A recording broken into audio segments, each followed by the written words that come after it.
Recorded Books presents an unabridged recording of Bought for the Sicilian Billionaire's Bed by Sharon Kendrick, narrated by Simone Phillips and directed by Erica Jensen. Chapter 1. Madonna mia!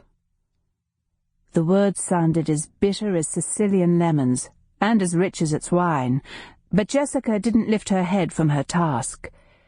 There was a whole floor to wash, and the executive cloakroom still to clean before she could go home. And besides, looking at Salvatore was distracting. She swirled her mop over the floor. Much too distracting. "What is it with these women?" Salvatore demanded heatedly, and his eyes narrowed when he saw he was getting no response from the shadowy figure in the corner. "Jessica!"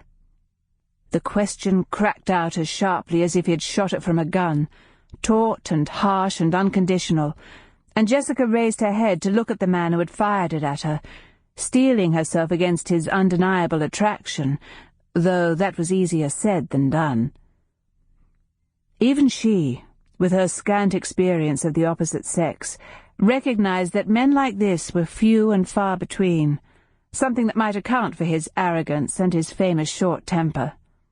Salvatore Cardini, the figurehead of the powerful Cardini family.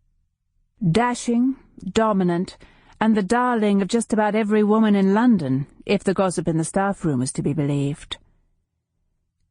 "Yes, sir," she said calmly, though it wasn't easy when he had fixed her within the powerful and intimidating spotlight of his eyes. "Didn't you realize I was talking to you?" Jessica put her mop into the bucket of suds and swallowed. Actually, no, I didn't. I thought you were talking to yourself." He glowered at her. "I do not," he said icily, in his accented yet flawless English, "make a habit of talking to myself. I was expressing my anger, and if you had any degree of insight, then you might have recognized that."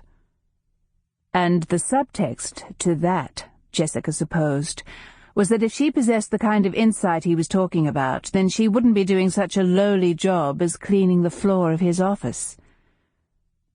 But in the past months, since the influential owner of Cardini Industries had flown in from his native Sicily, Jessica had wisely learned to adapt to the great man's quirks of character.